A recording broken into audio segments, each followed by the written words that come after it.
sa inyong lahat. Tayo ay gumaling dahil sa pahirap na tinamo niya. Inialay ng Panginoon ng kanyang buhay para sa ating kaligtasan. Sa araw na ito, ginugunita natin ang kamatayan ni Jesus sa krus.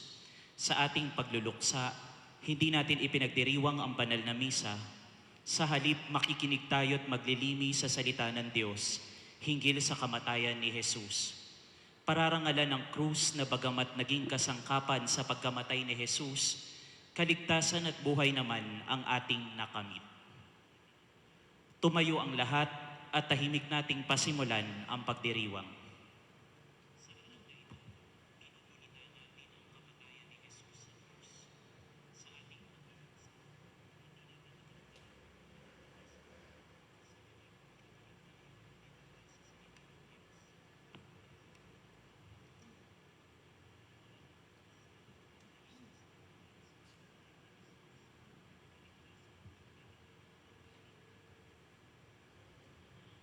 Magsiluhod ang lahat.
Magsitayo ang lahat.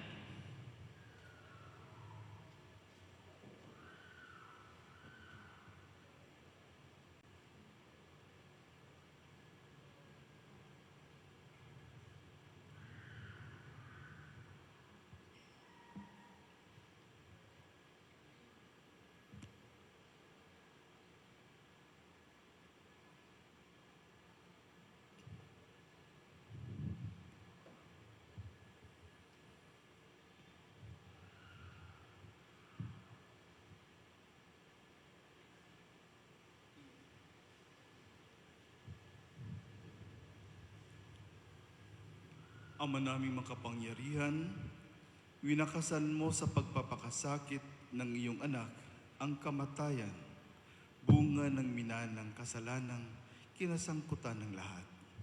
Sa aming pagkakawangis bilang mga tao, sa iyong nagkatabang taong anak na si Kristo, ipagkaloob mong kami maging kanyang kaparis sa pagkabuhay na dulot ng iyong pag-ibig. Sa pamamagitan niya kasama ng Espiritu Santo, magpasa walang hanggan. Amen. Magsiupo ang lahat. Si Jesucristo ang katuparan ng propesiya ni Isaías tungkol sa lingkod ng Diyos na kusang loob na nag-alay ng kanyang sarili upang magkaroon ng kapatawaran. Pagbasa mula sa aklat ni Propeta Isaías. Sinabi ng Panginoon, ang lingkod ko'y magtatagumpay sa kanyang gawain. Mababantog siya at dadakilain. Marami ang nagitla nang siya'y makita, dahil sa pagkabugbog sa kanya'y halos di makilala kung siya'y tao. Ngayoy marami rin ang mga bansang magugulantang, pati mga hari, pag siya'y nakita ay matitigilan. Makikita nila ang di nabalita kahit na kailan, at mauunawa ang di pa narinig ni numan. Sagot ng mga tao. Sino ang maniniwala sa ibinabalita naming ito? Sino ang makapagpapatunay na pinahihintulutan ito ng Panginoon? Kalooban ng Panginoon na ang kanyang lingkod ay matulad sa isang halamang natanim sa tuyong lupa. Walang katangian o kagandahang makatawag pansin. Wala siyang taglay na pang-akit para lapitan siya. Hinamak siya ng mga tao at idinakwil. Nagdana siya ng sakit at hirap. Wala man lang nagtapo ng sulyap sa kanya. Hindi natin siya pinansin. Para siyang walang kabuluhan. Tiniis niya ang hirap na tayo ang dapat magbata. Gayon din ang kirot na tayo sana ang lumasap. Akala natin ang dinanas niya ay parusa sa kanya ng Diyos. Dahil sa ating mga kasalanan, kaya siya nasugatan. Siya ay binugbog dahil sa ating kasamaan. Tayo ay gumaling dahil sa pahirap na tinamo niya at sa mga hampas na kanyang tinanggap. Tayong lahat ay parang mga tupang naligaw. Nagkanya-kanya tayo ng lakad. Ngunit inibig ng Panginoon na sa kanya ipataw ang parusang tayo ang dapat tumanggap.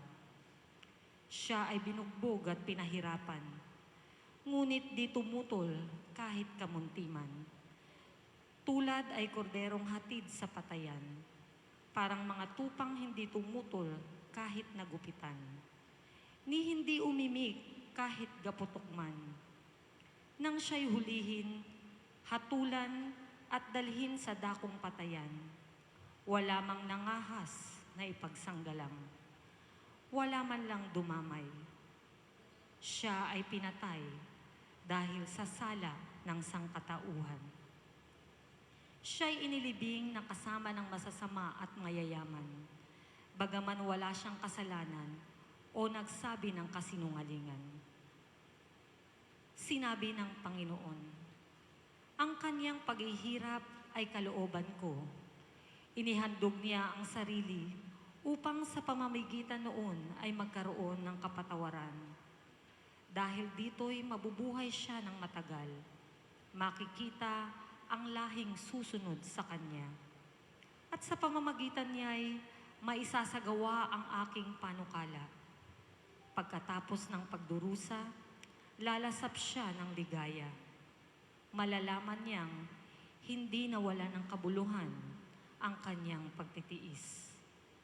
Ang aking tapat na lingkod at lubos kong kinalulugdan, ang siyang tatanggap sa parusa ng marami, at alang-alang sa kanya, sila ay aking patatawarin.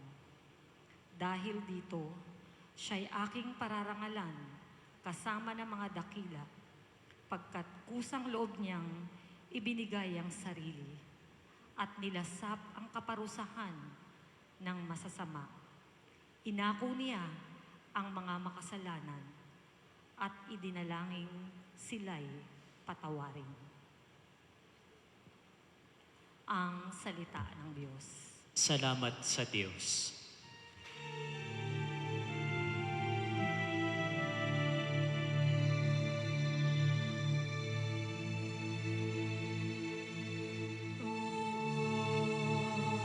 Sa mga kamay mo, habilin ko ang buhay ko.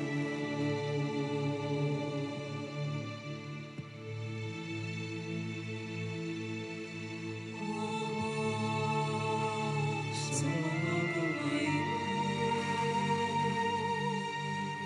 habilin ko ang buhay ko. Sa iyo, O Poon, ako'y lumalapit upang ingatan mo nang hindi malupig. Sa mga kamay mo, habilin ko'y buhay ko, tagapagligtas kong tapat at totoo.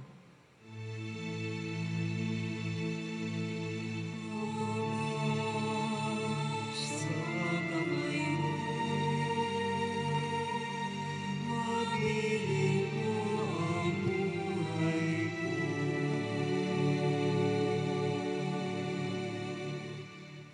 Lahat kong kaaway ay humahalakhak, pati kapitbahay ako'y hinahamak.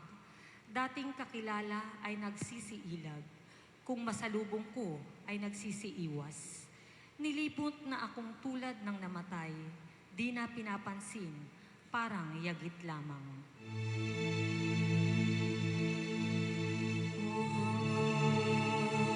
Sa mga kamay mo, habilin ko ang buhay ko. Subalit, O Poon, ang aking tiwala ay nasa sa iyo, Diyos na dakila. Sa iyong kalinga, umaasa ako, laban sa kaaway ay ipagtatanggol mo, at sa umuusig na sinumang tao.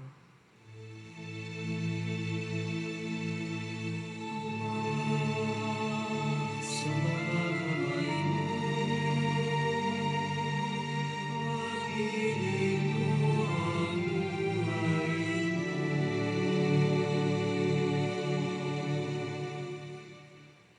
Itong iyong lingkod sana ay lingapin. Ingatan mo ako't iyong pagpalain. Iligtas mo ako at iyong sagipin. Landas ng pag-ibig na di magmamaliw. O magpakatatag ang mga nilikha. Lahat ng sapuon ay nagtitiwala.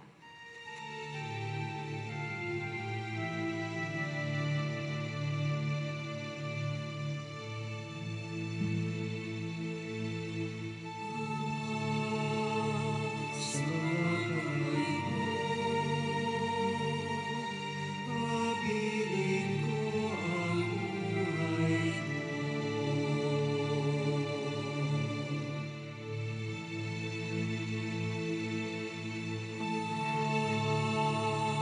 Sa mga kamay mo,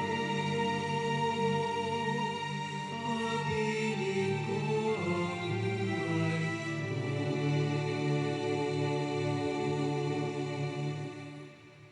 Sapagkat naranasan ni Jesus ang kahinaan, sakit at pagdurusang dinaranas natin, Siya'y naging maunawain at mapagkalingang tagapamagitan natin sa Ama. Pagbasa mula sa sulat sa mga Hebreo. Mga kapatid, magpakatatag tayo sa ating pananampalataya. Yamang mayroon tayong dakilang saserdote na pumasok sa kalangitan sa harapan ng Diyos. Walang iba kundi si Jesus na anak ng Diyos. Ang dakilang saserdote nating ito ay nakauunawa sa ating mga kahinaan, sapagkat sa lahat ng paraay, tinukso siyang tulad natin, ngunit hindi nagkasala. Kaya't huwag na tayong mag-atubiling lumapit sa trono ng mahabaging Diyos, at dooy kakamtan natin ng habag at kalinga sa panahong kailangan natin ito. Noong si Jesus ay namumuhay dito sa lupa, siya'y dumalangin at lumuluhang sumamo sa Diyos na makapagliligtas sa Kanya sa kamatayan. At dininig siya dahil sa lubusan siyang nagpakumbaba. Bagamat siya'y anak ng Diyos, natutuhan niya ang tunay na kahulugan ng pagsunod sa pamamagitan ng pagtitiis. At nang maganap na niya ito, siya'y naging walang hanggang tagapagligtas ng lahat ng sumusunod sa Kanya. Ang salita ng Diyos. Salamat sa Diyos. Magsitayo ang lahat.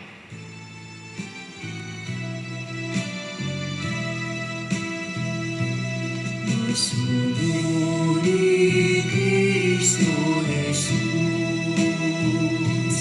kagawin ang buhay sa Diyos, kaya pinakilala ng Diyos, binigyan ng alak ng buo sa langit at sa siyo.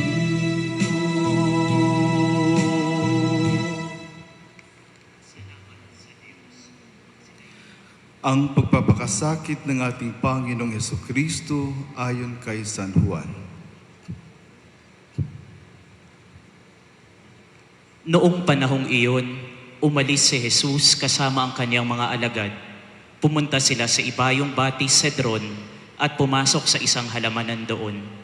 Ang lugar na ito'y alam ni Judas na nagkanulo sa kanya, sapagkat madalas magpunta roon si Jesus at ang kanyang mga alagad. Pumaroon si Judas kasama ang ilang bantay sa templo at isang pangkat ng mga kawal na padala ng mga punong saserdote at mga pariseyo. May dala silang mga parol, sulo at sandata. Alam ni Jesus ang lahat ng mangyayari sa kanya, kaya't sila'y sinalubong niya at tinanong, Sino ang hinahanap ninyo? Si Jesus na taga Nazaret. Ako si Jesus. Kaharap nila si Judas na nagkanulo sa kanya. Nang sabihin ni Jesus na siya nga, napaurong sila at nabuwal sa lupa. Muli siyang nagtanong, Sino nga ba ang hinahanap ninyo? Si Jesus na taga Nazaret. Sinabi ko na sa inyong ako si Jesus. Kung ako ang hinahanap ninyo, hayaan ninyong umalis ang mga taong ito. Sinabi niya ito upang matupad ang kanyang salita. Walang mapapahamak kahit isa sa mga ibinigay mo sa akin, Ama. Binunot ni Simon Pedro ang kanyang tabak at tinaga ang alipin ng pinakapunong saserdote. Natigpas ang kanyang tenga ng aliping yaon na ang pangaray Malco. Sinabi ni Jesus kay Pedro, Isalong mo ang iyong tabak. Dapat kong inumin ang kalis ng paghihirap na ibinigay sa akin ng Ama. Si Jesus ay dinakip at ginapos ng mga bantay na Hudyo at ng pangkat ng mga kawal sa pamumuno ng kanilang kapitan. Siya'y dinala mula kay Anas na biyanan ni Caifás na pinakapunong saserdote ng panahong yaon. Si Caifás ang nagpayo sa mga Hudyo na mga buting para sa kanila na isang tao lamang ang mamamatay alang-alang sa bayan. Si Simon at ang isa pang alagad ay sumunod kay Jesus. Kilala ng pinakapunong saserdote ang alagad na ito, kaya't nakapasok siya kasama si Jesus sa patio ng bahay ng pinakapunong saserdote. Naiwan naman si Pedro sa labas ng pintuan. Lumabas ang alagad na kilala ng pinakapunong saserdote. Kinausap ang dalagang nagbabantay sa pinto at pinapasok si Pedro. Si Pedro ay tinanong ng dalaga. Hindi ba't isa ka sa mga alagad ng taong iyan? Sumagot si Pedro. Hindi. Maginaw noon kaya't nagpapabaga ng uling ang mga alipin at mga bantay at tumayo sa paligid ng siga upang magpainit. Nakihalo si Pedro at nagpainit din. Si Jesus ay tinanong ng pinakapunong saserdote tungkol sa kanyang mga alagad at sa kanyang itinuturo. Sumagot si Jesus. Hayagan ako nagsasalita sa madla. Lagi ako nagtuturo sa mga sinagoga at sa templo ng mga Hudyo. Wala akong sinabing palihim. Bakit ako ang tinatanong ninyo? Ang tanongin ninyo'y ang mga nakarinig sa akin. Alam nila kung ano ang sinabi ko. Pagkasabi nito'y siya'y sinampal ng isa sa mga bantay na naroon.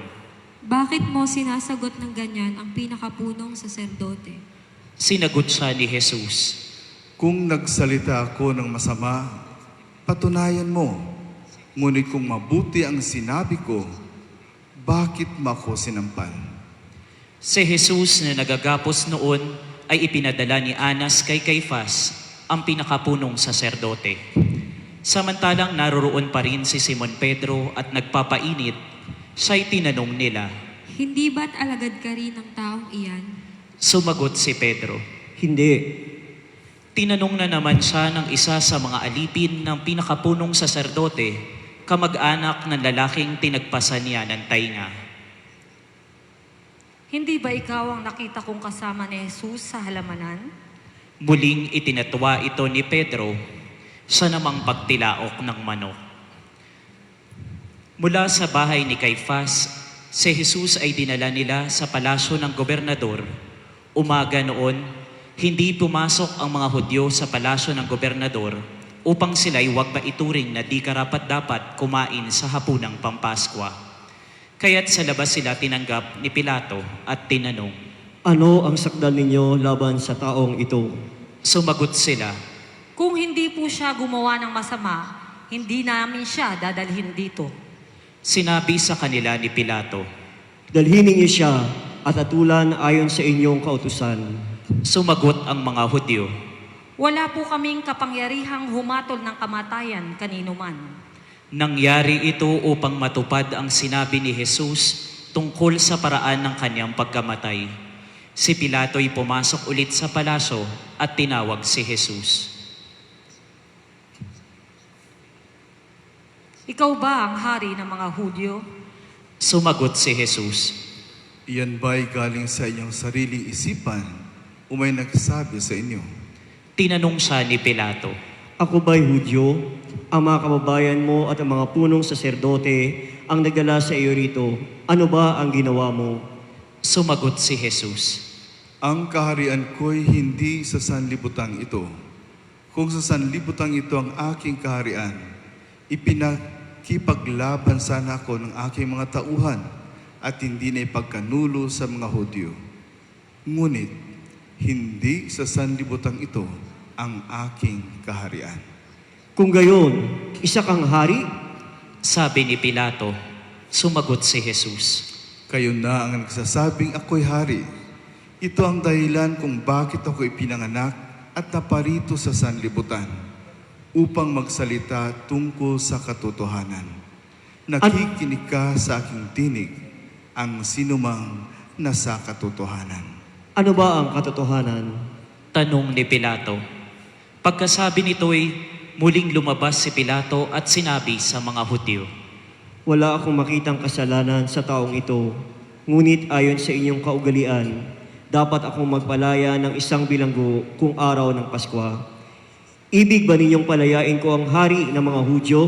Hindi! Huwag siya, kundi si Barabas. Si Barabas ay isang tulisan. Kaya't ipinakuha ni Pilato si Jesus at ipinahagupit.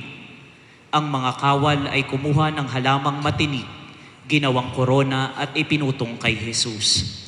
At sinutan siya ng balabal na purpura. Isa't isa'y lumapit sa kanya at nagwika. Mabuhay ang hari ng mga Hudyo. At si Jesus ay pinagsasampal. Lumabas ulit si Pilato at sinabi sa kanila, Ihaharap ko siya sa inyo upang malaman ninyo na wala akong makitang kasalanan niya. at inilabas si Jesus na may koronang tinik at balabal na purpura. Sinabi sa kanila ni Pilato, Narito ang tao. pagkakita sa kanya ng mga punong saserdote at ng mga bantay, sila'y sumigaw. Ipako siya sa krus! Ipako sa krus! Sinabi ni Pilato, Kunin niyo siya at kayo ang magpako sa kanya. Wala akong makitang kasalanan niya. sumagot ang mga Hudyo, Ayon sa aming kautusay, nararapat siyang mamatay sapagkat siya'y nagpapanggap na anak ng Diyos. Lalong natakot si Pilato nang marinig ang mga pananalitang ito. Muli siyang pumasok sa palasyo at tinanong si Jesus. Taga saan ka ba? Subalit hindi tumugon si Jesus, ani Pilato. Ayaw mo bang makipag-usap sa akin? Hindi mo ba alam na maaari kitang palayain o ipapako sa krus? At sumagot si Jesus. Kaya mo lamang magagawa iyan ay sapagkat ipinagkaloob sa iyo ng Diyos ang kapangyarihang iyan. Kaya mas mabigat ang kasalanan na nagdala sa akin dito. Nang marinig ito ni Pilato, lalo niyang hinangad na palayain si Jesus. Ngunit nagsigawan ang mga tao. Kapag pinalaya mo ang taong iyan, hindi ka kaibigan ng Sesar. Sino mang nagpapanggap na hari ay kalaban ng Sesar. Pagkarinig ni Pilato sa pangungusap na ito, inilabas niya si Jesus at siya'y lumuklok sa hukuman sa dakong tinatawag na ang plataporma, gabata sa wikang Hebreo. Araw noon ng paghahanda sa Paskwa at mag-12 na ng tanghali, sinabi ni Pilato sa mga Hudyo. Narito ang inyong hari. Sumigaw sila. Patayin siya! Patayin! Ipako sa krus! Tinanong ni Pilato. Ipapako ko ba sa krus ang inyong hari? Sumagot ang mga punong saserdote. Wala kaming hari kundi ang Sesar. Kaya't si Jesus ay ibinigay niya sa kanila upang ipapako sa krus. Kinuha nga nila si Jesus at lumabas siya na pasan ang kanyang krus patungo sa lugar na kung tawagi dakong bungo, Golgota sa wikang Hebreo. Pagdating dooy, siya'y ipinako sa krus kasama ng 2 pa, isa sa gawing kanan at isa sa kaliwa. Sumulat si Pilato ng ganitong pangungusap at ipinalagay sa krus. Si Jesus na taga Nazaret, ang hari ng mga Hudyo. Nasusulat ito sa mga wikang Hebreo, Latin at Griego, at marami sa mga Hudyo ang nakabasa nito.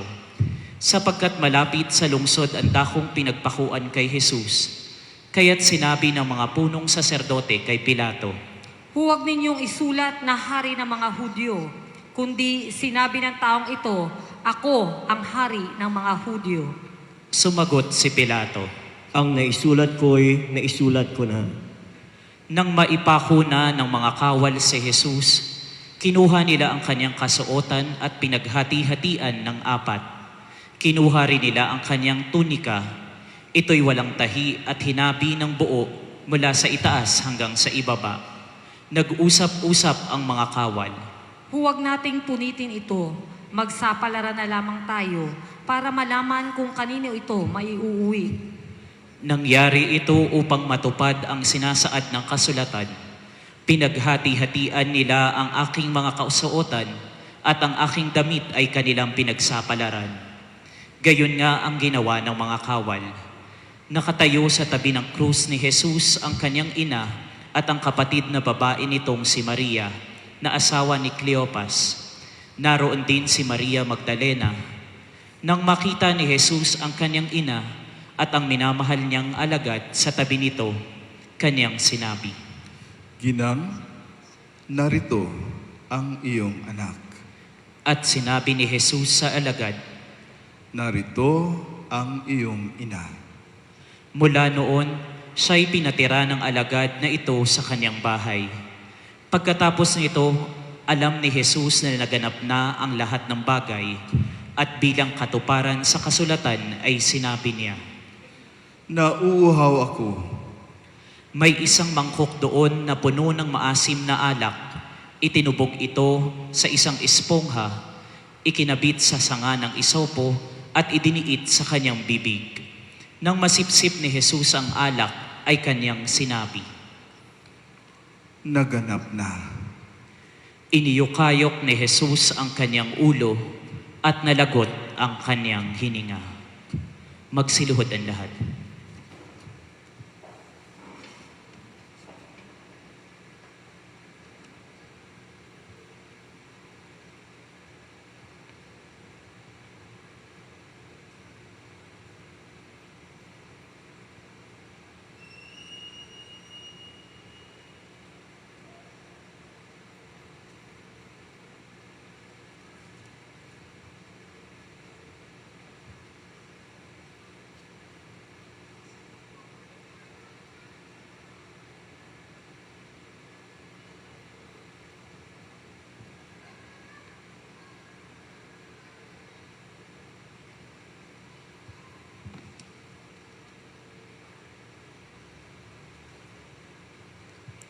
Magsitayo ang lahat.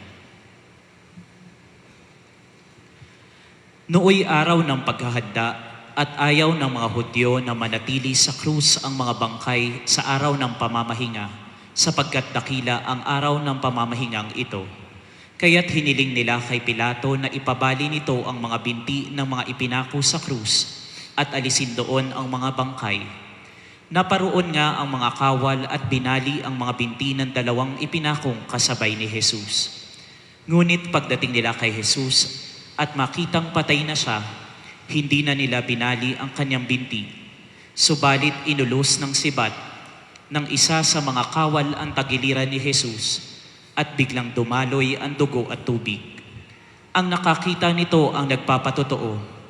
Tunay ang kanyang patotoo at alam niyang katotohanan ang sinasabi niya upang kayo'y maniwala. Nangyari ang mga ito upang matupad ang sinasabi sa kasulatan, walang mababali isa man sa kanyang mga buto. At sinabi naman sa isang bahagi ng kasulatan, pagmamasdan nila ang kanilang inulos. Pagkatapos nito, si Jose na taga Arimatea ay nagsadya kay Pilato upang humingi ng pahintulot na makuha ang bangkay ni Jesus. Si Jose isang alagad ni Jesus, ngunit palihim nga lamang dahil sa takot sa mga Hudyo. At pinahintulutan siya ni Pilato. Kaya't kinuha ni Jose ang bangkay ni Jesus. Sumama sa kanya si Nicodemo, may dalang pabango, mga 100 lira ng pinaghalong mira at alo. Siya ay nagsadya kay Jesus isang gabi. Kinuha nila ang bangkay ni Jesus at nilagyan ng pabango habang binabalot sa kayong lino, ayon sa kaugalian ng mga Hudyo. Sa pinagpakuan kay Jesus ay may isang halamanan at dito'y may isang bagong libingang hindi pa napaglilibingan. Yamang nooy araw ng paghahanda ng mga Hudyo at dahil sa malapit naman ang libingang ito, doon nila inilibing si Jesus. Ang mabuting balita ng ating Panginoon. Pinupuri ka namin, Panginoong Hesukristo. Magsiupo ang lahat.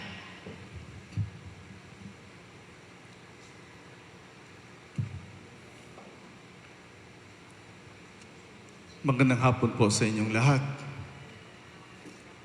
Sa araw na ito, kung titingnan nga natin, parang nakakalungkot. Halos walang tao sa ating simbahan. Pero lahat naman ng maliliit na simbahan ay nagbubukas. Sa inyo kayong sarili mga tahanan, with us this online celebration. At sabi nga natin, gagawan ng paraan. Pag gusto, may paraan. Pag ayaw, may dahilan. Good Friday na naman po tayo.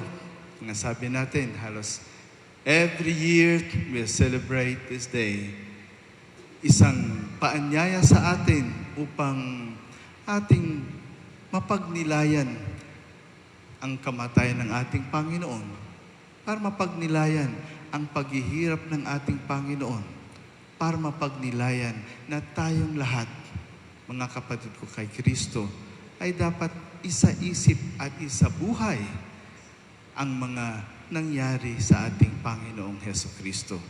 Merong isang kanta po na I think by melody, no? Alam po niyo yung kanta na ito. Ninguém te ama como eu. No? Ninguém te ama como eu. Ninguém te ama como eu. Olha pra cruz, isso é a grande prova. Ninguém te ama como eu. Meaning to say, walang ibang nagmamahal sa iyo sa pamamaraan ng pagmamahal ko. Nobody loves you the way I love you. Tingnan natin ang krus, si Jesus Christ, yan ay confirmation talaga kung talagang mahal tayo ng Diyos. Sa ating pagnililay sa araw na ito, mga kapatid ko kay Kristo, sabi nga natin have you listened to yourself? Nakinig ka na ba sa sarili mo? Kasi maraming beses, marami tayong naririnig sa labas. Tanggap tayo ng mga naririnig natin sa labas. Pero kadalasan po, nagkukulang tayo ng pakikinig sa sarili natin. Kaya, ang bilis po nating magsabi, kasalanan niya, kasalanan nito, ngunit sarili natin, lagi na lang pong tayo ang biktima. Lagi tayo ang kinakawawa. Laging tayo ang biktima dito. Sila lagi ang may kasalanan, tayo'y walang kasalanan. Bakit? Dahil hindi tayo marunong makinig sa sarili natin. Kaya makinig ka sa sarili mo. Makinig tayo sa sarili natin. Ang tanong po natin dito ngayon, sa araw na ito, usually, tatanong natin, hanggang saan ka dadalhin ng iyong 20 pesos? Yun ba yung ad lagi, no? Sa hanggang saan ka dadalhin ng iyong 20 pesos? Pag sinabi hanggang saan ka dadalhin, lahat tayo nag-iisip niyan. No? Niisip natin, yung salary natin na tinatanggap, yung allowance namin tinatanggap, hanggang saan kami dadalhin ng allowance namin? Hanggang saan kayo dadalhin ng tinatanggap ninyo? Ano pa nga yan? Diba? No work, no pay? Diba? No work, no pay. Nakakalungkot isipin. Pero alam po ninyo, mayroong mga kapatid natin na natutuwa. Bakit? Dahil pandemic nga, hindi sila makapagtrabaho, pero naghihintay naman sila ng sustento. Kaya sabi ng marami na, ay okay na tong pandemic, at least kahit walang trabaho, may tinatanggap tayo. Pag-iisip yan, mga kapatid kay Kristo, ng taong sabihin natin hindi siguro niya pinapakinggan ang sarili niya. Kulang na pakikinig sa sarili niya. Pero yung mga tumatanggap na talagang mas malaki pa yung tinatanggap nila, nagtatrabaho sila, tapos yung kunti lang, tatanong natin, hanggang saan dadalhin ng ayuda na iyan? No? Hanggang saan ka dadalhin ng ayuda na iyan? Pero ang tanong natin dito, na galing talaga sa puso, hanggang saan ka dadalhin ng pagmamahal? Marami po sa atin, takot na po tayong magmahal. Bakit? Dahil sabi nila, ayoko nang magmahal dahil yan ay magdadala lang po sa akin sa sakit. Masasaktan lang po ako. Kaya ayoko nang magmahal. No? So marami sa atin, yung tanong na yan, hanggang saan ka dadalhin ng iyong pagmamahal?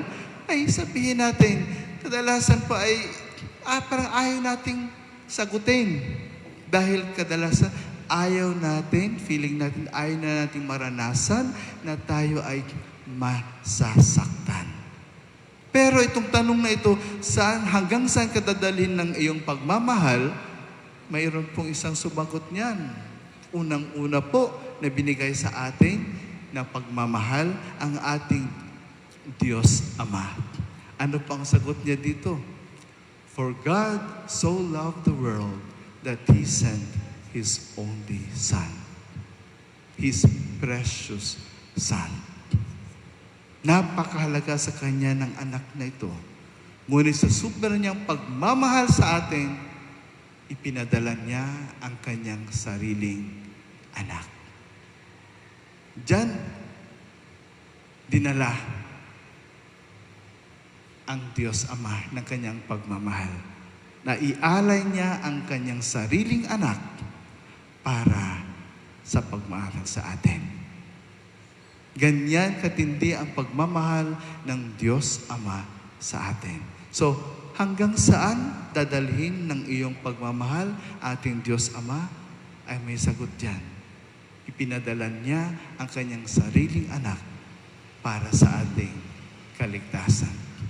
Naalala ko po noong bago pa ako pumasok ng seminary, I was 13 years old at that time.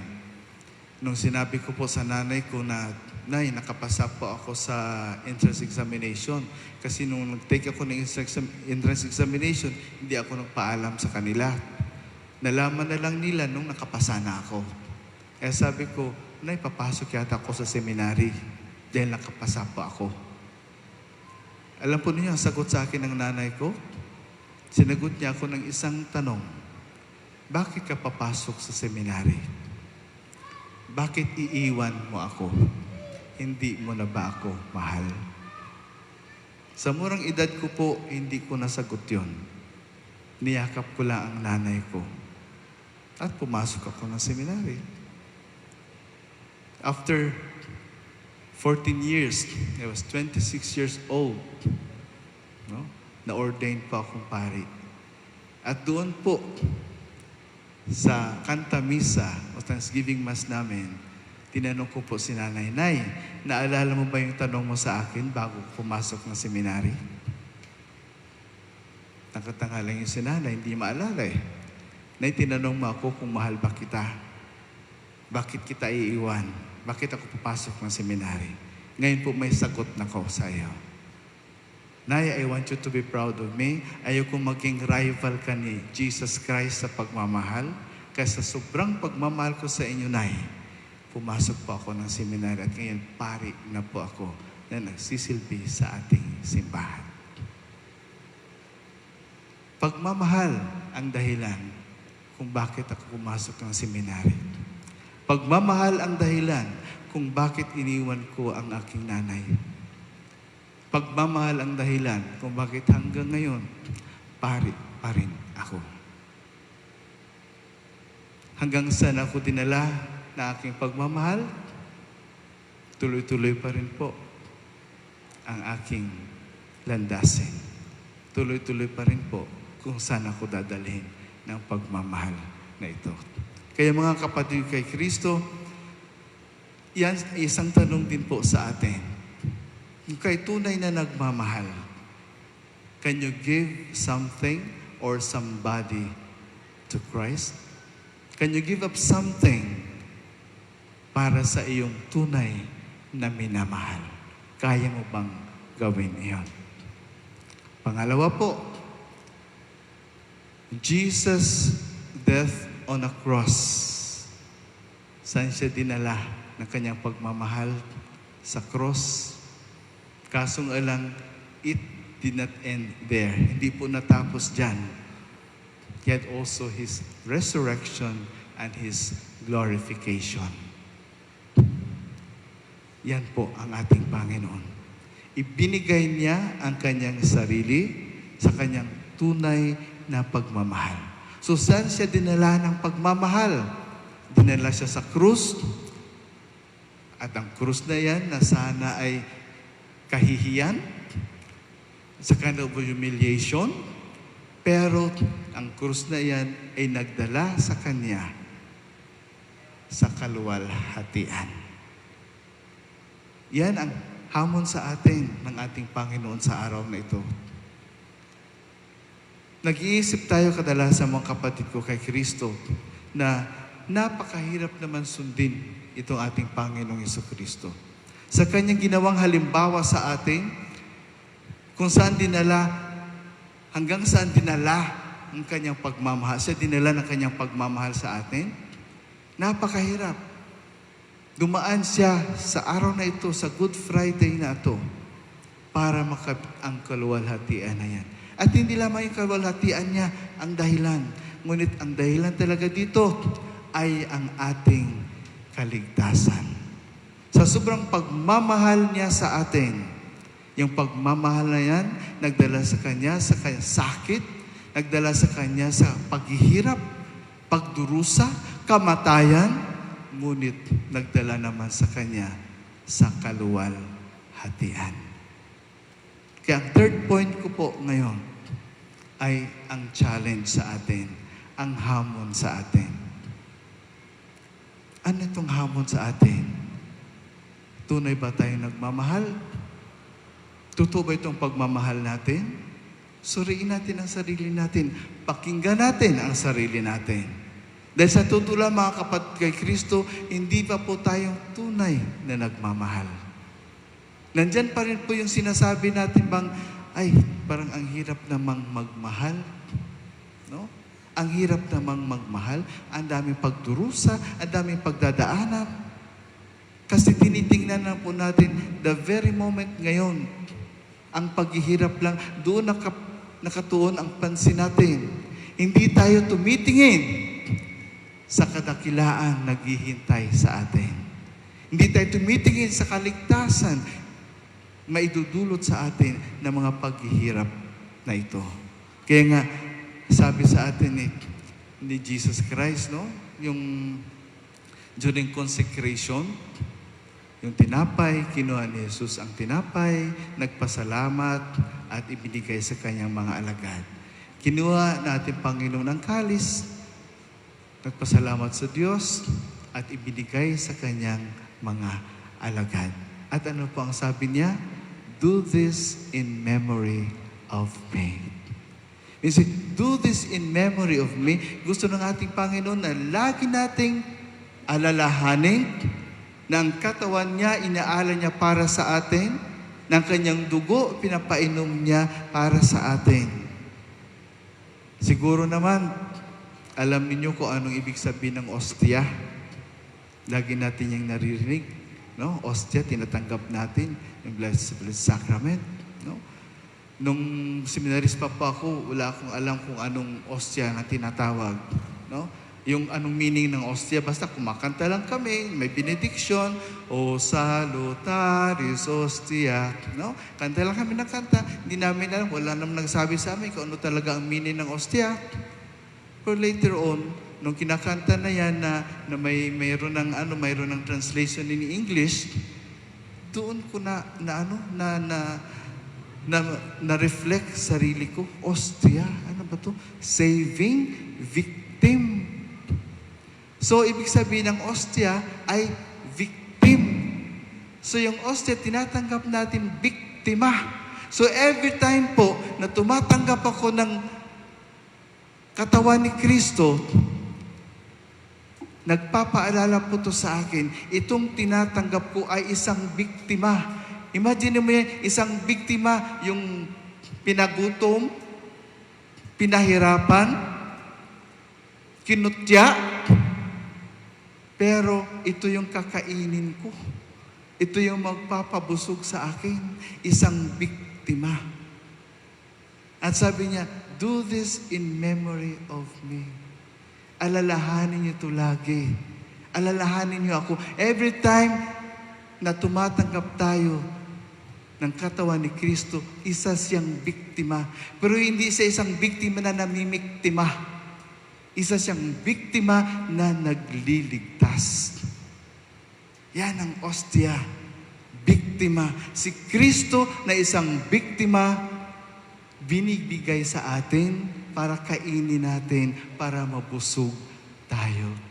Hindi para parusahan tayo, kundi para maligtas tayo. Iyan ang pagmamahal ng ating Panginoon. At iyan po ang challenge sa atin. Paano natin mapapasalamatan ng ating Panginoon na araw-araw ay tinatanggap natin ang kanyang katawan? Kahapon po nakikinig ako kay kay Bishop Sok Villegas. Ang sabi niya po na pagpapasalamat, no? Hindi yung sabihin mo lang na thank you o salamat po. Pero ang napakagandang forma ng papasalamat, very sincere thanksgiving is imitation. Yung pagtulad. Yung pagtulad kay Kristo.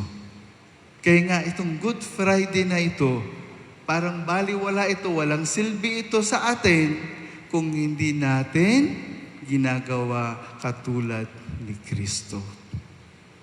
Ano ba yun? Pagmamahal at forgiveness, pagpapatawad.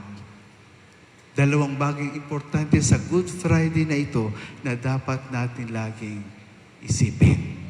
Pagmamahal ng tunay at pagpapatawad sa ating kapwa.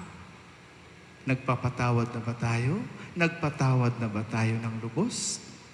O dala-dala pa rin natin ito sa buhay natin? Dala-dala pa rin natin ang puot, dala-dala pa rin natin yung galit, dala-dala na pa rin natin itong paghihiganti sa ating kapwa. Sa araw na to, Good Friday, alalahanin natin, love and forgiveness. Kung kaya nating magmahal ng tunay, kung kaya na nating magpatawad ng tunay, we can celebrate this day, Good Friday, as really a Good Friday. Yan po ang hamon sa atin ng Good Friday na ito. No? Jesus Christ, a victim. Nandiyan na siya sa krus, mamamatay na siya, pero sabi pa rin niya, Ama, patawarin mo sila dahil hindi nila alam kung ano ang kanilang ginagawa. Nandyan pa rin yung pagpapatawad. Nandyan pa rin yung pag-aalala sa kanyang mga minamahal. Kahit na nireject na siya, kahit na pinapatay na siya, nandyan pa rin yung salitang pagpapatawad. At yan po ang hamon sa atin, mga kapatid ko kay Kristo. Isang hamon na sabihin natin, pag nagkaroon tayo ng ganun siguro, ang sarap na ng buhay. Maalala ko po, kaninang umaga po, na-receive namin yung result ng aming laboratory test sa dugo. Oo. Ako po yung first honor sa amin ni Father Sax ni Father Rene. Ako po yung first honor. Matataas yung cholesterol, taas yung sugar, taas yung triglycerides, no? Taas yung uric acid, no? So first honor talaga ako. Oo. Sabi ko, proud ba ako noon? Nung una ko pang, hindi ngayon, ng araw na to, no? Nung una ko pang na-receive ang result na yan, dati pa kasi talagang sanay na ako niyan, no? Natanggap ko po 10 yung aking, ang aking sugar, mataas. Tapos, yung sa akin, yung malapit sa akin, sabi sa Father, dasal ka po para tulungan ka ng ating Panginoon na bababa yung sugar mo. May ganon. Sabi ko, nagdadasal naman ako, pero hindi ko hingin sa ating Panginoon na ibababa yung sugar ko. Bakit? Dahil hindi naman siguro makatarungan, no? Na hihingin ko na bababa ang sugar ko. Kung nag-i-enjoy akong kumain ng chocolate, kung sobrang kain ko ng kanin, kung ano-ano lang nilalagay ko sa bunganga ko, tataas yung sugar ko, tapos hihingin ko na pagagalingin ako. Hindi. Hingin ko sa ating Panginoon na bigyan niya ako ng lakas na mag-exercise, na kumain ng kunti, no? Mag-control sa aking sarili. Isang hamon yan. Naalala ko yun dahil may isang pari na nagkasakit siya ng cancer. Tapos nakarelate ako sa kanya. Alam mo kung bakit? Dahil tinanong po, sinabihan po siya na, pray, Father, we will pray for your healing. Ang sagot po niya, no, you should not pray for my healing. Dahil hindi rin ko rin po ipagdadasal na pagagalingin ako ng Diyos. Buong buhay ko ba naman nagsisigarilyo ako? Tapos ngayon, hihingin ko sa ating Panginoon na pagalingin ako? Hindi. Ang hingin ko sa Kanya na ihanda niya ako para harapin ang aking kamatayan. So before siya namatay, nagbigay pa siya ng a lot of testimonies, nagbigay pa siya ng napakaraming mga retreats, no? Bago talaga siya pinawian ng buhay. So, ganyan din dapat tayo. Ito ang challenge sa atin lagi. No? Kasi gumagawa tayo ng mga kalukuhan, tapos yun, hingi tayo ng tulong sa Kanya. Gawin natin ang parte natin. Dahil ginawa ng Diyos ang Kanyang parte. Ngayon, atin naman ang dapat nating gawin. No? So, mga kapatid ko kay Kristo, Good Friday is really a Good Friday. Kung ang pagpapasalamat natin sa Diyos ay susundin natin ang Kanyang ibinigay sa atin. Halimbawa, ialay ang sarili para sa kabutihan ng iba. Ialay ang sarili para sa kabutihan ng lahat. Ialay ang sarili sa tunay na pagmamahal. Pagmamahal ng Diyos Ama, pinadala niya ang Kanyang sariling anak. Pagmamahal ng ating Panginoong Jesucristo, inialay niya ang Kanyang buhay sa krus. At yan po ay bigay din sa Kanya ng kaluwalhatian. Tayo, saan tayo dadalhin ng ating pagmamahal? Sana magkita-kita din po tayo sa kalangitan, sa kaharian ng Diyos. Amen. Magsitayo ang lahat.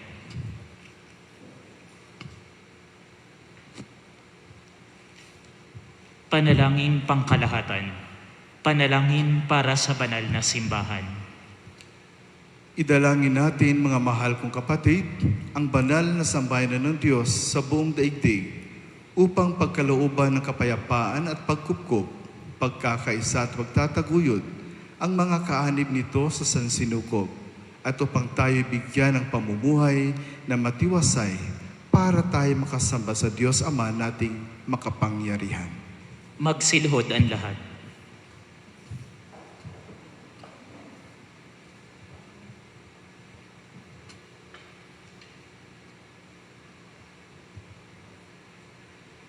Magsitayo ang lahat. Ama naming makapangyarihan, sa katauhan ng anak mong si Kristo, ipinahayag mo ang iyong katakilaan sa lahat ng mga tao. Lingapin mo ang iyong mga ginawa dahil sa pag-ibig upang ang iyong sambayan ng laganap sa buong daigdig ay mamalaging matatag sa pananampalatayang iyong bigay para sambahin ang banal mong ngalan sa pamamagitan ni Jesucristo kasama ng Espiritu Santo, magpasa walang hanggan.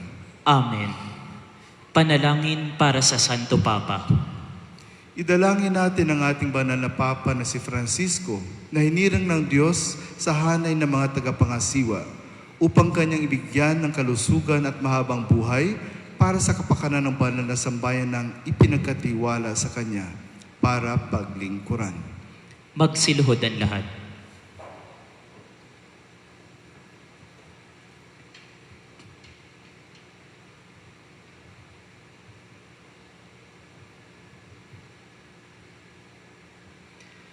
Magsitayo ang lahat.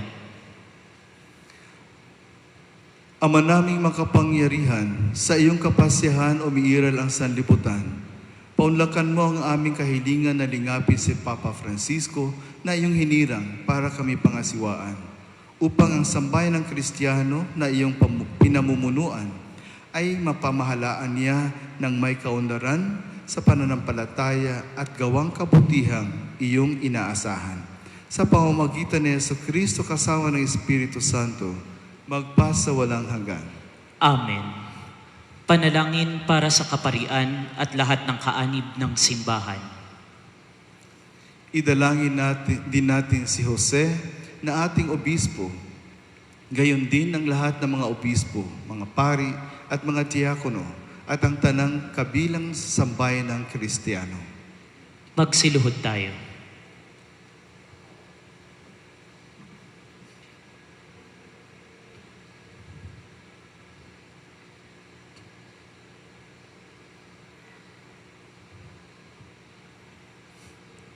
Magsitayo ang lahat.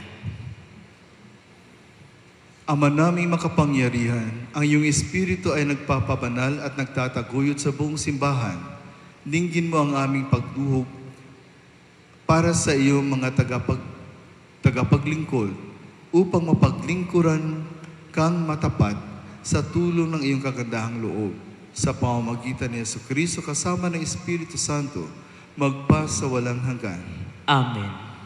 Panalangin para sa mga inihahandang tao sa pagbibinyag. Idalangin din natin ang mga inihahandang tao sa pagbibinyag upang ang kanilang kalooban ay makatugon sa pagtawag ng Diyos. Ama nating makapangyarihan, para sa tubig ng binyag, sila'y muling maisilang sa ikapagpapatawad ng lahat ng kasalanan at sa ikapagkakamit ng pakikisalo kay Jesus na poong mahal. Magsiluhod ang lahat.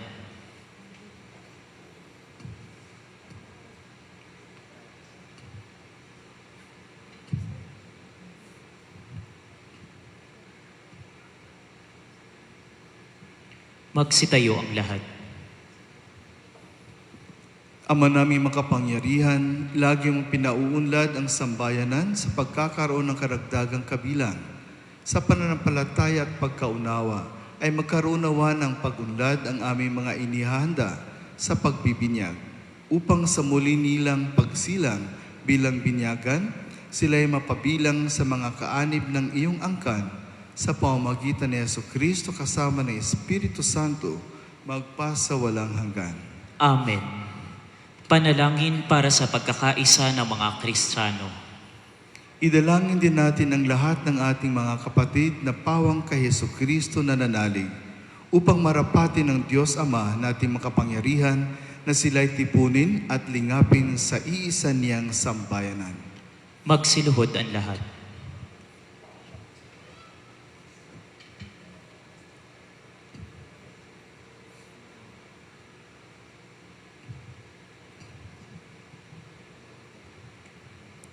Magsitayo ang lahat. Ama naming makapangyarihan, tinitipon mo ang mga nawalay at tinatangkilik mo ang mga nagkakatipon sa iyong sambayanan. Lingapin mo ang mga kabilang sa kawan ng iyong anak na sa iyo itinalaga sa buklod ng iisang binyag upang sila'y magkabuklod sa buong pananalig at sila'y magkapisan sa buklod ng pag-ibig. Sa pamamagitan ni Jesucristo kasama ng Espiritu Santo, magpa sa walang hanggan. Amen. Panalangin para sa mga Hudyo. Idalangin din natin ang mga Hudyo na unang pinagpahayagan ng Diyos na totoo upang ipagkaloob niyang sa pag-ibig sa kanyang ngalan, sila ay umunlad sa pagiging matapat sa kanyang tipan. Magsiluhod ang lahat.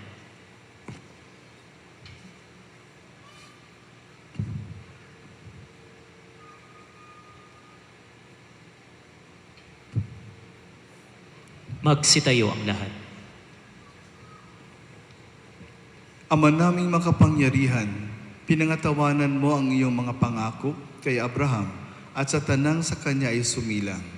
Dinggin mo ang pagluhog ng iyong sambayanan upang ang mga tao na iyong unang hinirang ay pagindapating sumapit sa kaganapan ng kaligtasan sa pamamagitan ni Jesucristo kasama ng Espiritu Santo, magpa sa walang hanggan. Amen.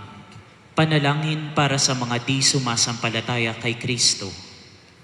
Idalangin din natin ang tanang hindi pa sumasampalataya kay Kristo upang tahakin nila ang landas ng kaligtasan na nililiwanagan ng Espiritu Santo. Magsiluhod ang lahat.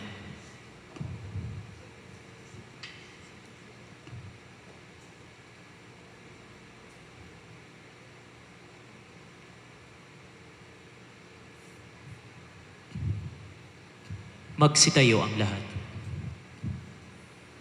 Ama naming makapangyarihan, gawin mong ang mga hindi pa nananalig sa iyong anak ay makatukla sa katotohanan sa pamumuhay nilang wagas at kaming sa pag-ibig mo ay laging umuunlad sa pagmamalasakit sa tanang sa iyo'y humahanap ay maging mga saksing mapapaniwalaan ng iyong dakilang pag-ibig sa sanlibutan. Sa pamamagitan ni Jesucristo kasama ng Espiritu Santo, magpa sa walang hanggan. Amen. Panalangin para sa mga hindi pa sumasampalataya sa Diyos. Idalangin din natin ang mga hindi pa sumasampalataya sa Diyos upang pagindapating sa Kanya'y makadulog sa pananiwalang wagas na kanilang sinusunod. Magsiluhod ang lahat.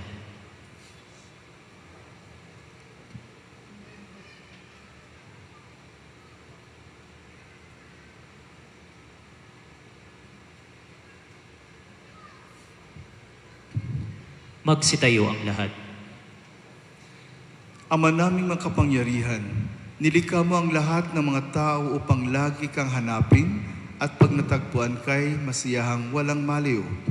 Ipagkaloob mong kahit may mga di ka nais-nais na balakid, mabanaagan pa rin ng tanan ang mga pahiwatig ng iyong pag-ibig at matanggap nila ang mga gawang kabutihan ng mga sumasampalataya bilang kaakit-akit na katibayan na ikaw ang Diyos na totoo at amang aming pinanggalingan.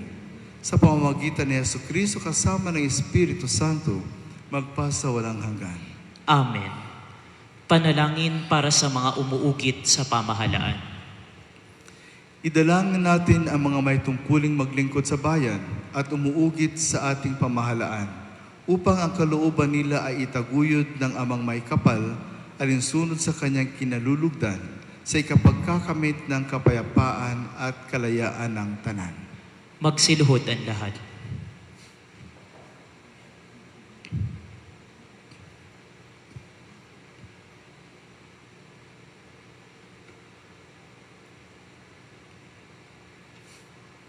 Magsitayo ang lahat.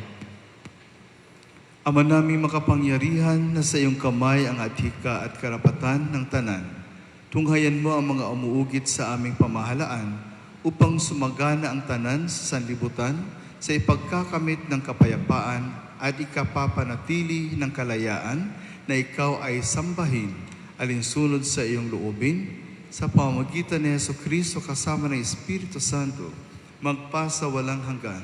Amen. Panalangin para sa mga may tanging pangangailangan.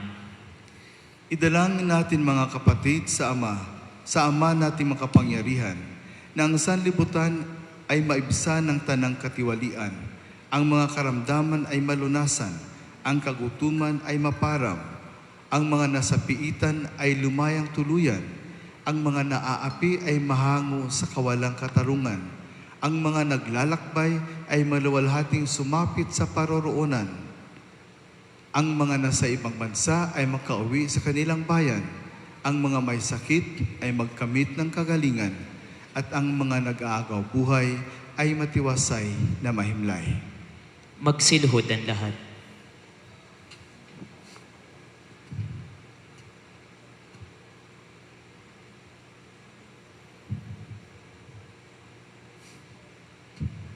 Magsitayo ang lahat. Ama namin makapangyarihan, binubuhayan mo ng loob ang mga nasa kapighatian. Pinatatatag mo ang mga may mabigat na pinapasan.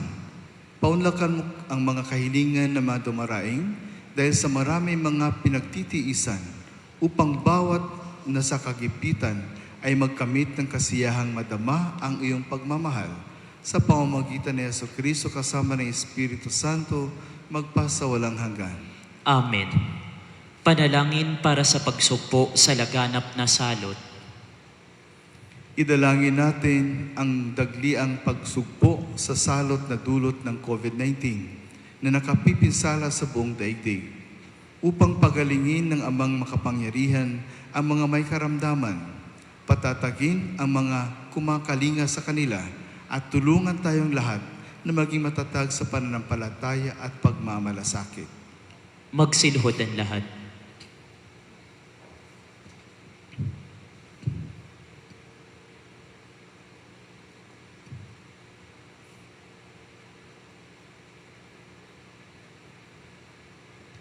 Magsitayo ang lahat.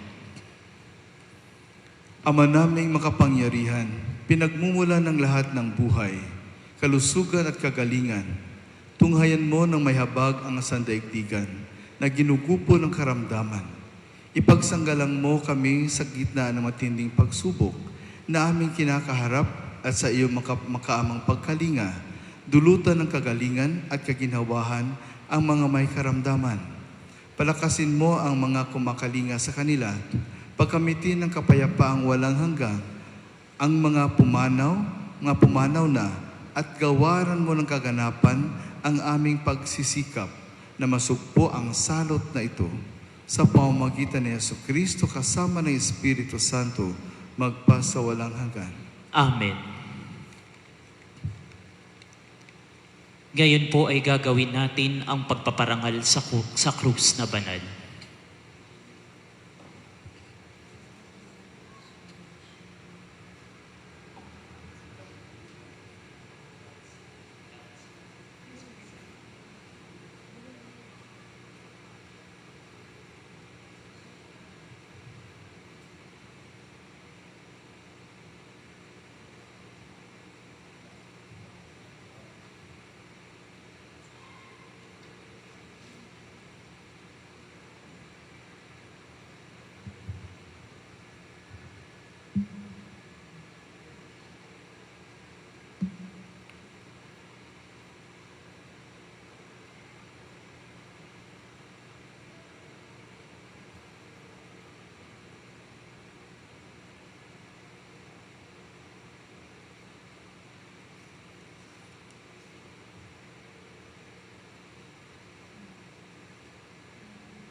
This is the wood of the cross, on which hung the Savior of the world. Come, let us worship.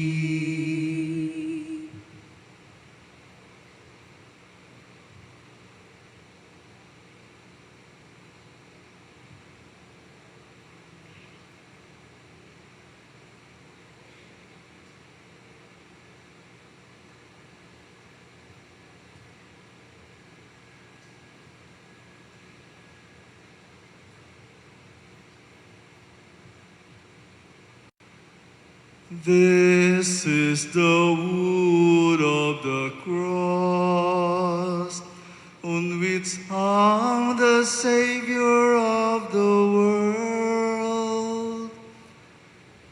Come, let us worship.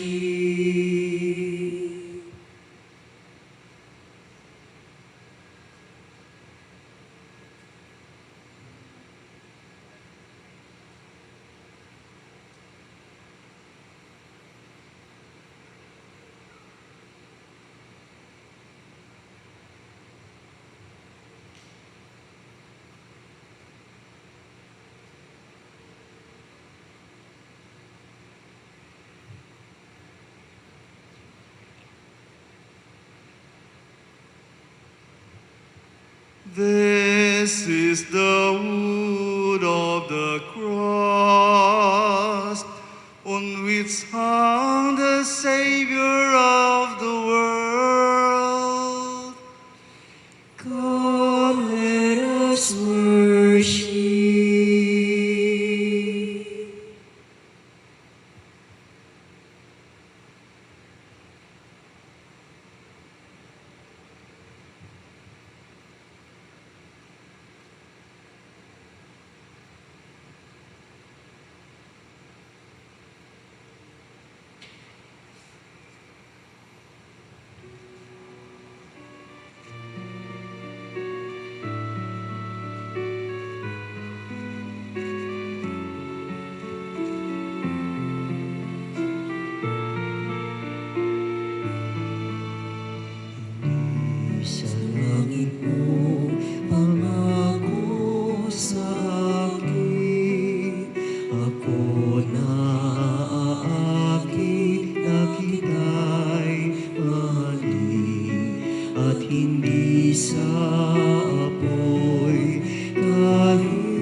ako sa krus, hinahamak-hamak na akit ng iyong katawang may sugat at nakinanggap mong kamatayan, libak na akit ako ng iyong pag-ibig, kaya't mahal kita kahit walang langit, kahit walang apoy, sa'yo'y manginginig.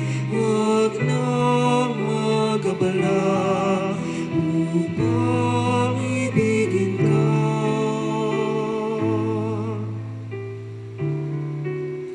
Pagkat kung pag-asa'y wala lamang pala, walang mababago, mahal pa rin kita.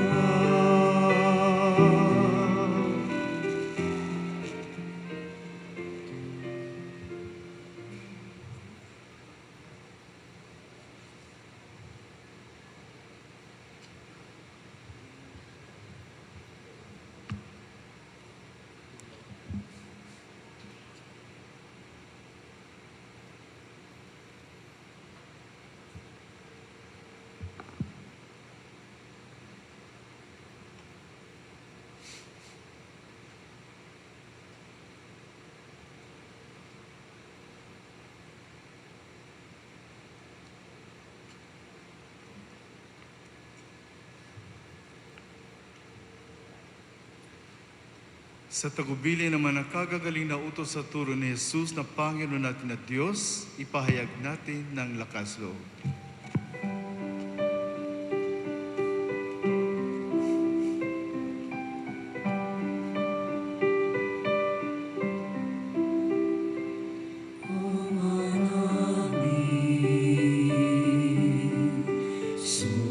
Sumasalangit ka sa mahina,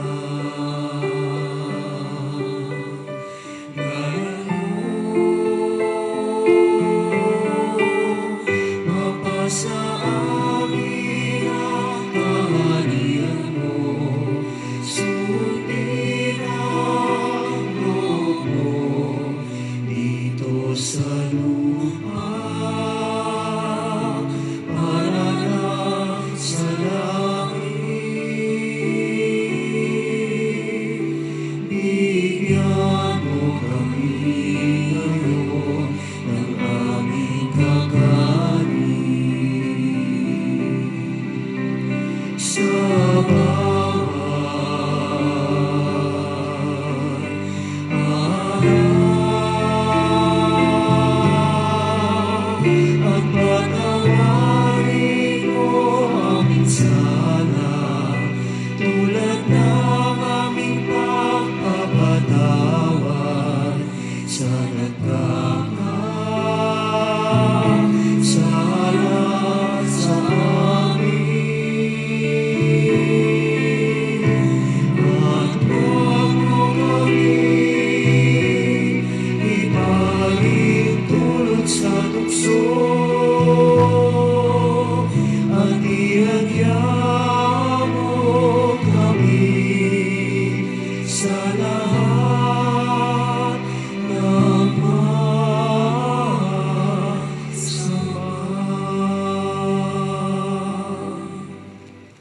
Hinihiling namin kami adya sa lahat ng masama, pagkalooban ng kapayapaan araw-araw, iligtas sa kasalanan at ilayo sa lahat ng kapahamakan, samantalang aming pinananabikan ang dakilang araw ng pagpapahayag ng tagapagligtas naming si Heso Kristo. Sapagkat iyo ang kaharian, ang kapangyarihan at ang kapurihan magpakailanman. Amen.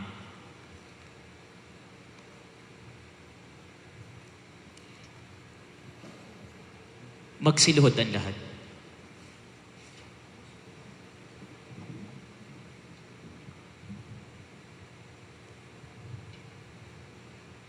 Siyang ating Panginoong Kristo, ang tunay na nagmamahal. Siya po ang kordero ng Diyos na nag-aalis ng mga kasalanan ng sanlibutan. Mapapalad tayong inaanyayahan sa kanyang banal na piging. Panginoon, hindi ako karapat-dapat magpatuloy sa iyo, ngunit sa isang salita mo lamang ay gagaling na ako. Ang katawan ni Kristo. Amen.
Magsitayo ang lahat.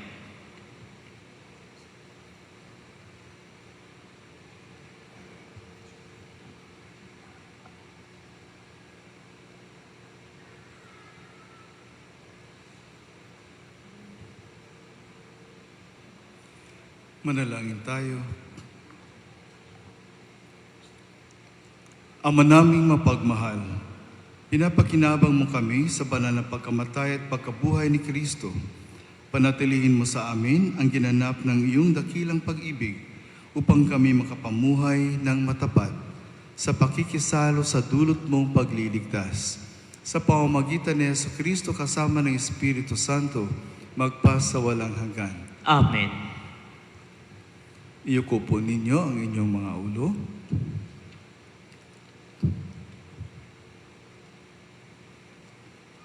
Ama naming bukal ng pagpapala, ang iyong pagbabasbas ay manaog nawang masagana sa iyong sambayan ng gumanap ng paggunita sa pagkamatay ng iyong anak na siyang pagkabuhay na nagtitiwala.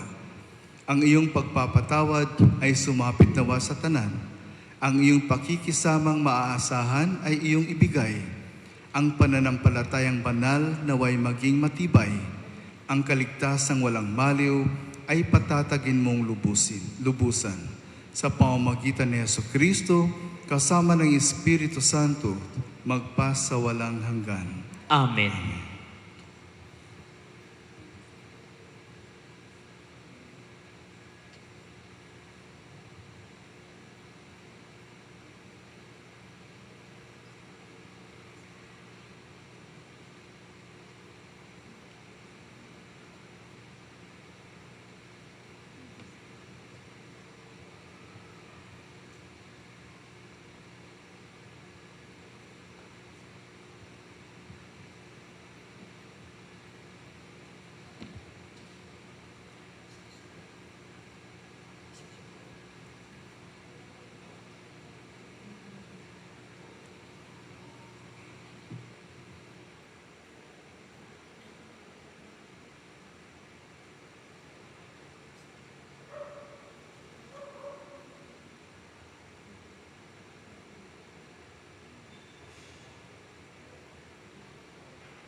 puso ko'y ituro mo.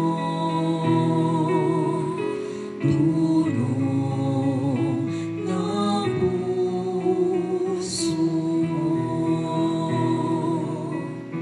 Pusong dalisay, likhain mo sa'kin, sang diwang matatag sa puso ko'y ihain. Sa piling mo, sa tuwing ako'y ilapit, diwa mong banal na mong ipagkaloob. Panginoon, sa puso ko'y ituro mo. Tulong ng puso mo.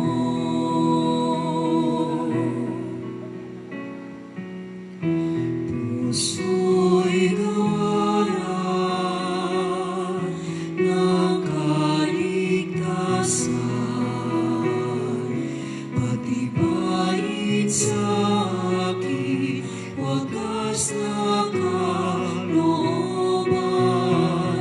Landas mo ay aking ihahayag,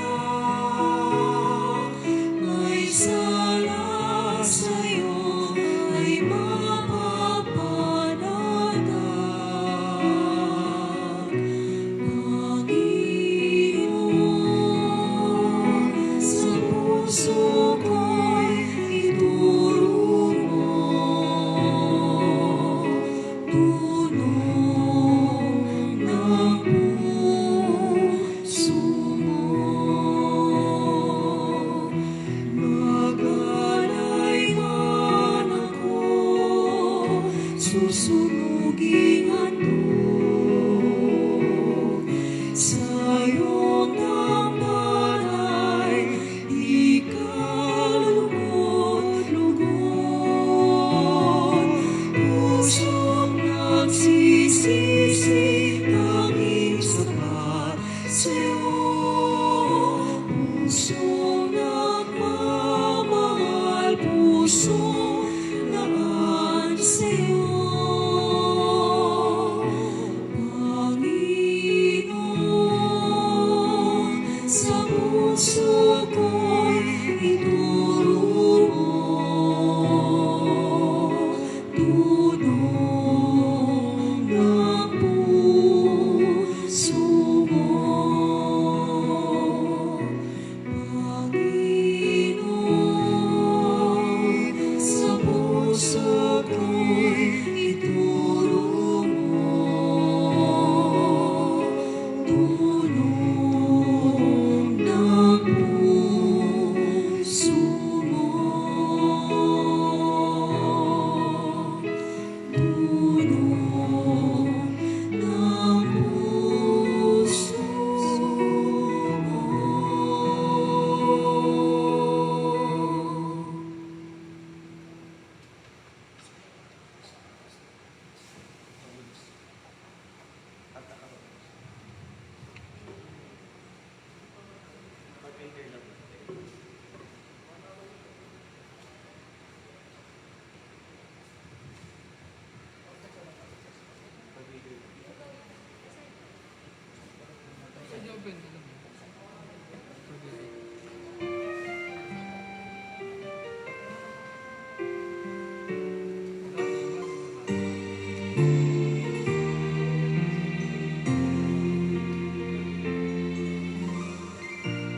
Who would have known this would be a history so torn with wars? The sky seems grayer with our hearts.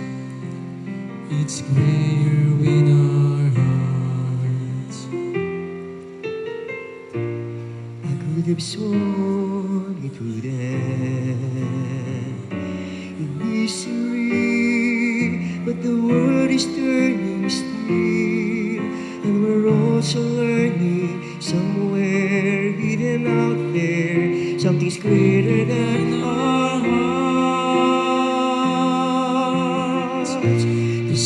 of life may shake our ground.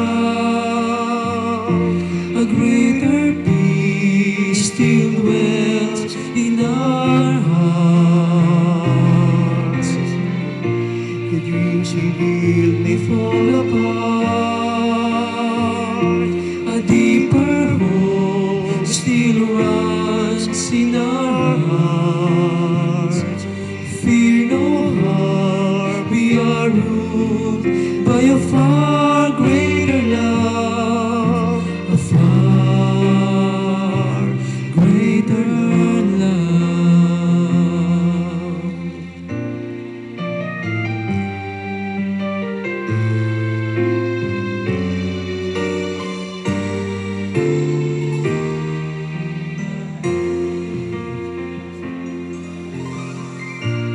Who would have known life would be such a mystery? For the world is yearning still, and our hearts keep burning. Dare to believe there's something greater than our hearts. The storms of life may shake our ground. A greater peace still dwells in our hearts.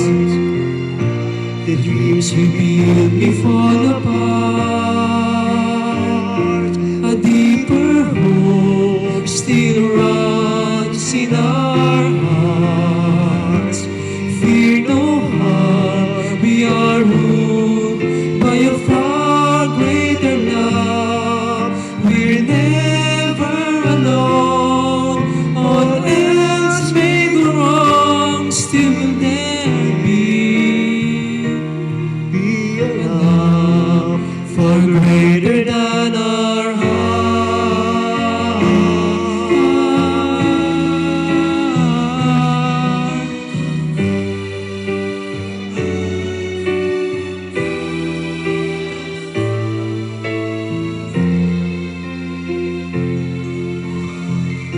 The storms of life may shake our ground.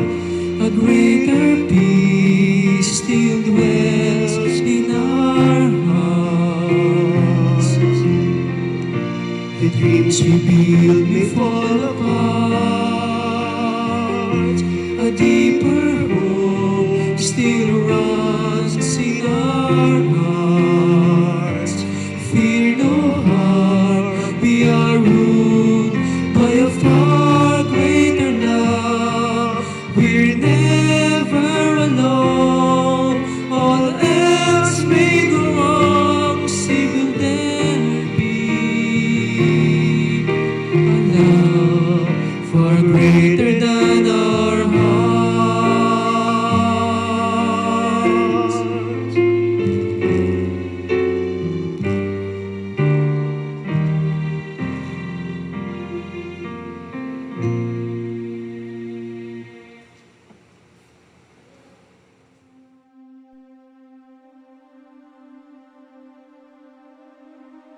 Mahabagin at mapagmahal na Ama, nagsusumamo kami sa iyo upang hilingin ang iyong patnubay laban sa COVID-19 na nagpapahirap sa marami at kumitil na ng maraming buhay.